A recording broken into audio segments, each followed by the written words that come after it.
नमस्कार विद्यार्थी मित्रांनो, आत्ताच आपले मेल आलेले आहेत बऱ्याचशा विद्यार्थ्यांना जे एक्सपिरियन्स बेस जागा आलत्या ऍग्रिकल्चर ऑफिसरच्या बँक ऑफ बडोदा मध्ये बँक ऑफ बडोदाने मला असं वाटतं 2019 पासून IBPS च्या द्वारे ही जी भरती असेल ती केलेली नाहीये AFO ची.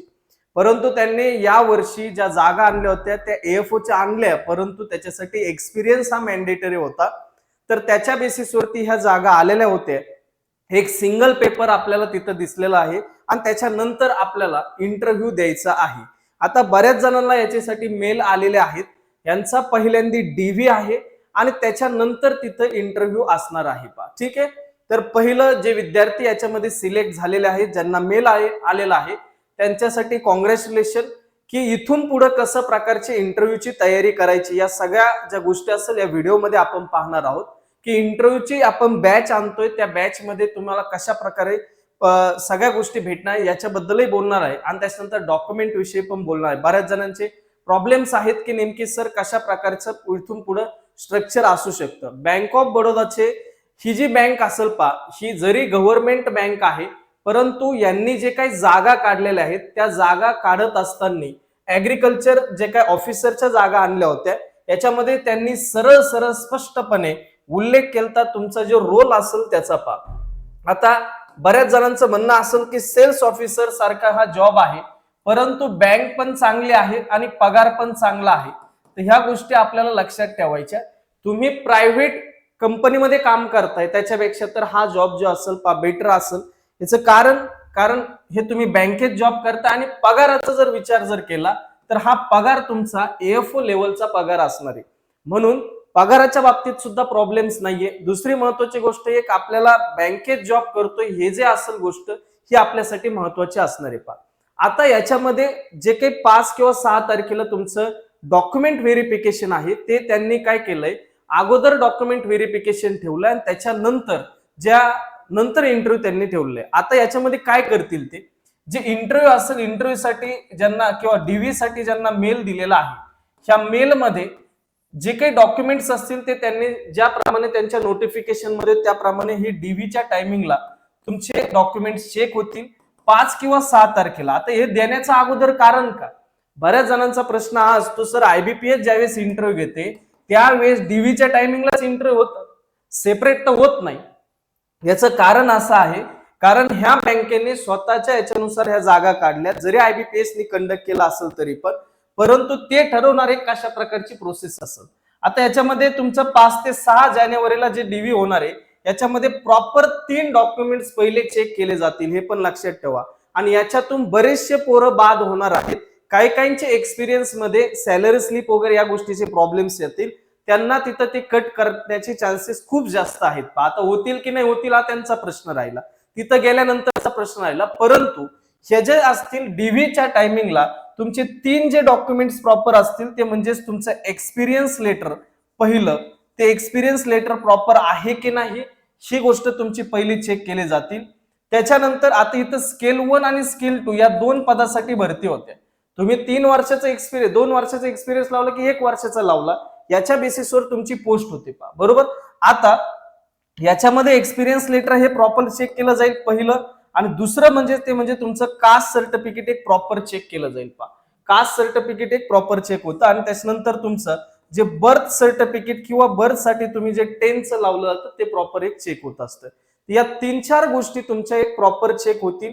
याच्यामध्ये एक्सपिरियन्स लेटर मध्ये काय काय चेक होईल या सगळ्या गोष्टी मी बोलतोय, परंतु तुम्हाला एक गोष्ट लक्षात ठेवायची, इंटरव्ह्यू आपल्यासाठी एक महत्वाची गोष्ट असणार आहे. याचं कारण असं, तुमच्या ज्या जागा असेल त्याच्या पटीने जो रेशिओ घेतलेला असेल तो रेशिओ जसा IBPS निवडतं 1:7, 1:8, 1:5.5, 6 असं त्या पद्धतीने तरी तुमचा रेशिओ नसेल, हा कमी रेशिओ आहे. त्याच्यामुळे चान्सेस हे खूप जास्त आहेत. त्याच्यामुळे इंटरव्ह्यू हा आपल्यासाठी महत्वाचा पार्ट असेल. आपण जर इंटरव्ह्यू जर चांगल्या पद्धतीने दिला तर आपले सिलेक्शनचे चान्सेस सुद्धा वाढतील ठीक. आता ह्याच्याबद्दल आपण थोडंसं बोलूया की नेमके कशा प्रकारे काय काय गोष्टी असतील या सगळ्या गोष्टी तर याच्यामध्ये पहिलं जे विद्यार्थी पास झाले त्यांच्यासाठी कॉंग्रॅच्युलेशन. इंटरव्ह्यूचा पार्ट म्हटल्यानंतर तुम्हाला माहिती की आपण ज्या प्रकारे इंटरव्ह्यू घेतलेत, IBPS AFO असेल PO असेल, आपण कुठल्या प्रकारच्या AFOच्या किंवा POच्या इंटरव्ह्यू मध्ये हलगर्जीपणा केलेला नाही.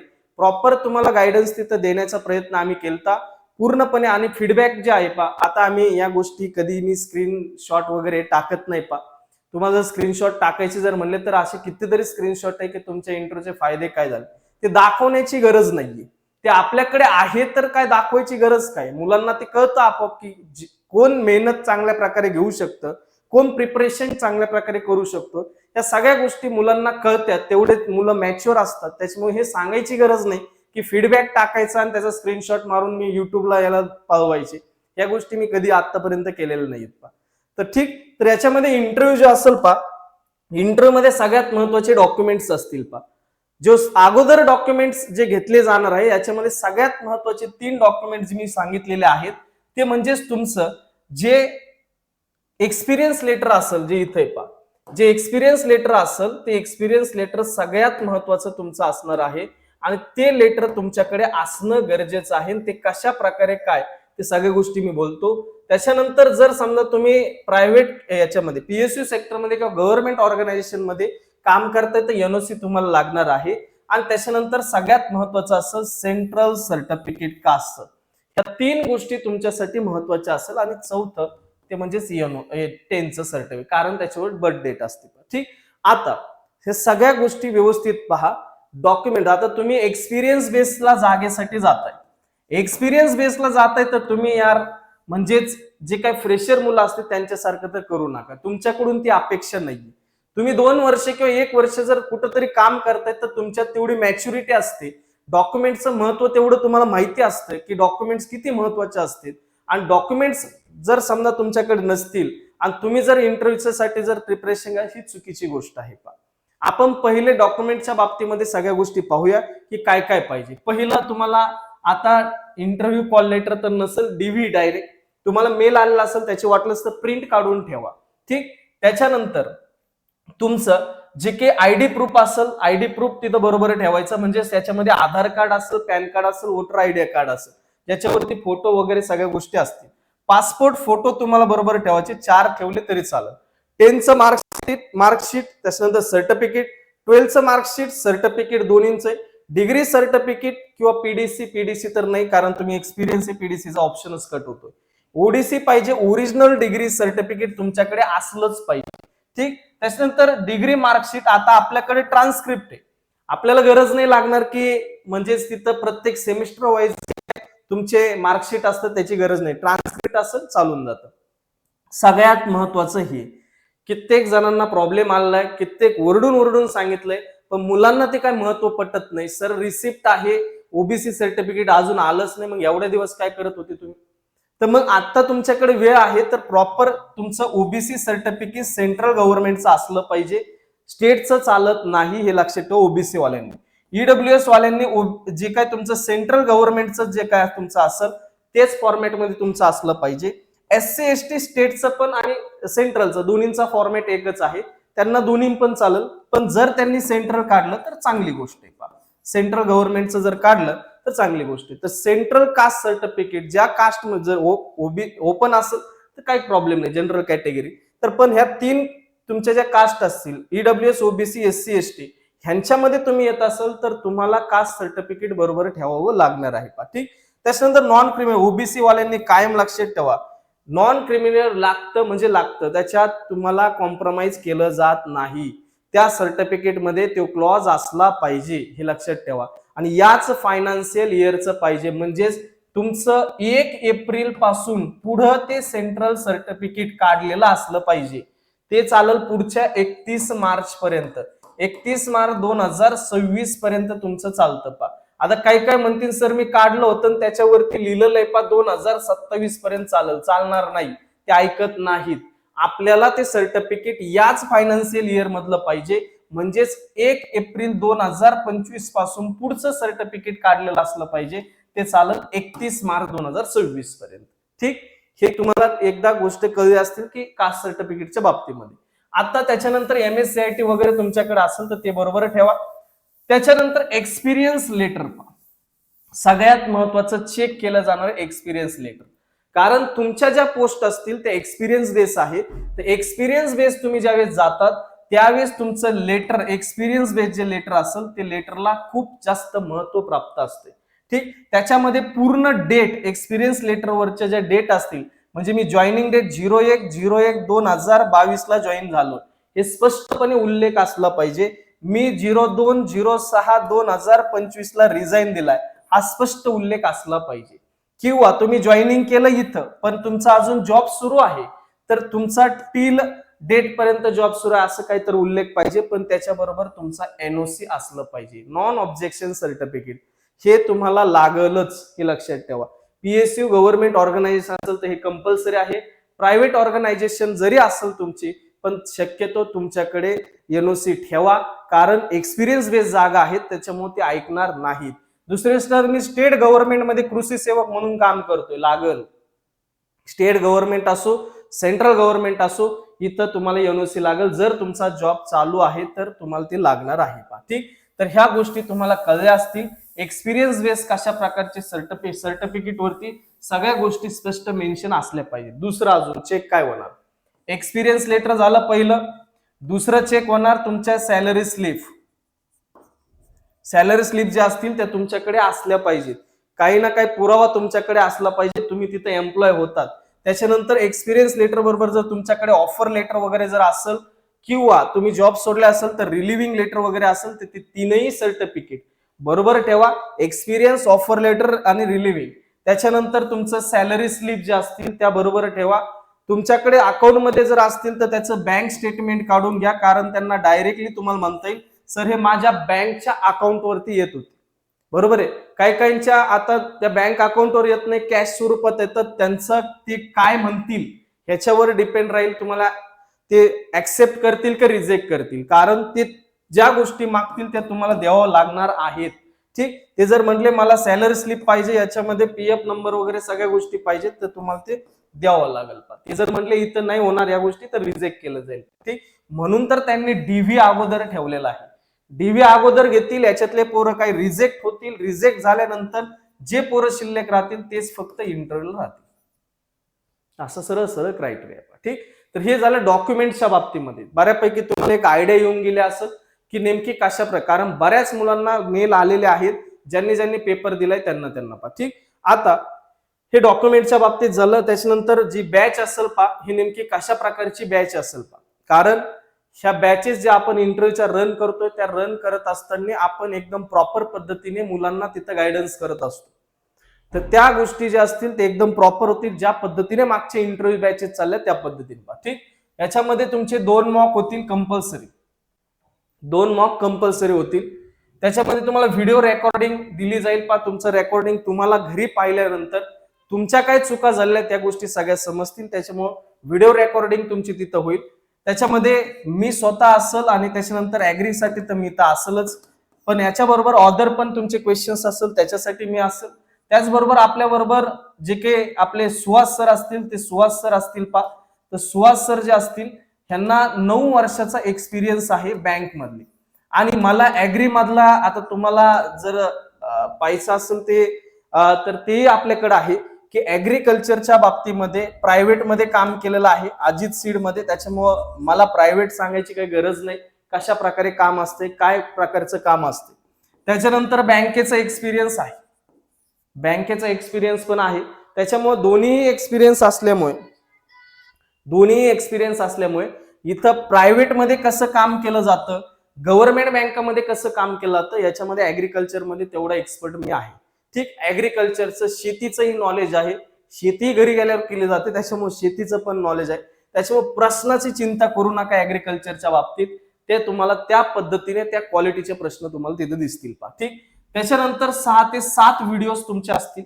त्याच्यामध्ये तुम्ही व्हिडिओ पण टाकले जातील. Answer as per the profile नुसार तुमचं आन्सर. कारण मेन प्रॉब्लेम काय होतो माहितीये का, तुम्हाला प्रश्न जे असतील ते कॉमन प्रश्न असतात, पण तुमचे जसे प्रोफाईल असेल तसे प्रश्न फिरले पाहिजे.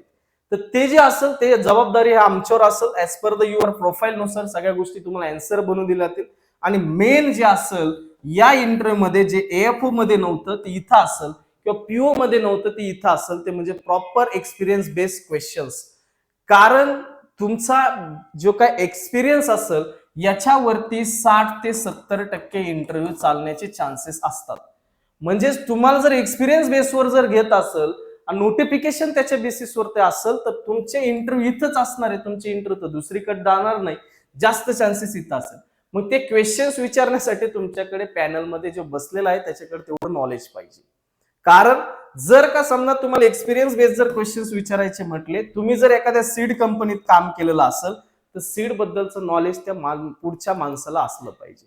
तुम्ही जर पेस्टिसाइड मध्ये काम केलेलं असेल तर तिथं कसं काम होतं ते नॉलेज पाहिजे. तुम्ही जर तिथं जर समजा एखाद्या बायो फर्टिलायझरच्या मध्ये काम केलं असेल तेवढं नॉलेज तुमच्याकडे असलं पाहिजे. ठीक, मग तेवढं आम्ही ठेवतो. याचं कारण असं, सगळ्या बाबतीत कडून आम्ही सगळ्या गोष्टी अनुभव घेतलेले आहेत, त्याच्यानंतर इथं टीचिंग करतोय. त्याच्यामुळे ह्या ज्या गोष्टी असेल, प्रायव्हेट कंपनीत कसं काम चालतंय, कशा प्रकारचे स्ट्रक्चर्स असतात, या सगळ्या गोष्टी अनुभवलेल्या आहेत. गव्हर्नमेंटमध्ये कसं काम चालतं या सुद्धा अनुभवलेल्या आहेत. त्याच्यामुळे क्वेश्चनची याची चिंता अजिबात करू नका. सर मला एक्सपिरियन्स बेस कसे क्वेश्चन्स असतील ती जबाबदारी आमची असेल. ठीक, त्याच्यामुळे त्याचं टेन्शन घेऊ नका. ठीक, सिच्युएशन बेस्ड क्वेश्चन्स तुम्हाला बँकेमध्ये जात असताना आता बरेच जण फ्रेशरला पण सिच्युएशन बेस्ड जे क्वेश्चन्स असतात ते क्वेश्चन्स जशाचे तसे नसतात. परंतु सिच्युएशन बेस्ड क्वेश्चन्स हे पॅनल मेंबर तुमच्या समोर ठेवतात. एक्सपिरियन्स वाल्याला जास्त ठेवतात. याचं कारण तुमच्याही लाईफमध्ये तशा सिच्युएशन आल्या, फक्त तुमचं फील्ड वेगवेगळं होतं. त्यांचं बँक होतं, तुमचं जे प्रॉपर जे काही फील्ड असेल म्हणजे तुम्ही कंपनीमध्ये असेल कुठं असेल इथं असतात. तर सिच्युएशन तयार करतात आणि तिथं ठेवतात. तर हे जे सिच्युएशन बेस्ड क्वेश्चन्स असेल दोघांनाही तेवढा एक्सपिरियन्स आहे तर त्याच्यामुळे सिच्युएशन बेसला टेन्शन घेऊ नका. आणि तुमचा व्हॉट्सअप एक ग्रुप असेल जे बनवतो आम्ही, त्याच्यामध्ये तुमचं जे काय ग्रुपवरती असेल तुमचे जे स्लॉट असतात इंटरव्ह्यूचे ते स्लॉट तुमचे टाकले जातील. आणि ही जी बॅच असेल ही मंगळवार पासूनच रन होईल.